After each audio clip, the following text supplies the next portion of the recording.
Hello mga Mars! For today's video, gagawa tayo ng homemade tuna nuggets. Isa nga sa mga ingredients mga Mars is yung patatas. So kailangan natin munang palabutin yan kasi imamash natin yan mamaya. So ito na nga mga Mars yung mga ibang ingredients na kailangan natin. So carrots, spring onions, garlic, and yung syempre yung tuna natin. Depende sa inyo kung anong brand ang gusto ninyo. Sa akin, Century Tuna, and breadcrumbs, harina, eggs, and cornstarch. And of course, wag natin kakalimutan yung mga pampalasa, pepper, salt, and nilagyan ko ng konting sugar yan. Dinurog-durog ko nga lang pala yung mga malalaking bits dun sa tuna.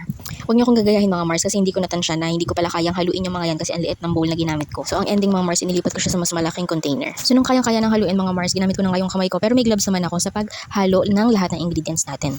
Ayan nga mga Mars, so habang hinahalo ko siya, naglalagay na ako ng pepper and ng salt. Naglagay nga rin pala ako dito ng konting mga seasonings. Yung itinabi ko nga palang sauce ng tuna mga Mars, naglagay din ako. Kaya naglagay din ako ng konti pang dagdag na cornstarch para naman hindi siya basang-basa talaga. So nung nahalo ko na nga mga Mars at timplado na, nagtry akong magprito ng isa para malaman ko kung ano pa ba yung kulang, kung kulang pa ba sa alat or kung may kailangan pa tayong idagdag.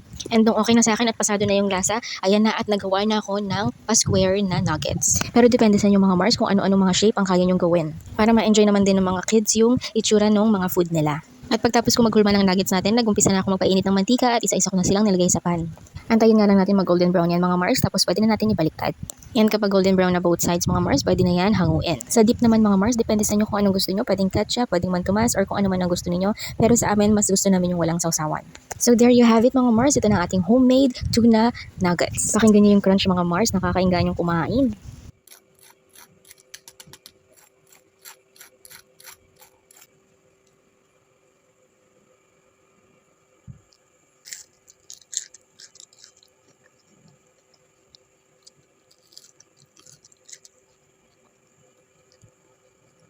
Thank you for watching mga Mars. See you on my next video. Bye!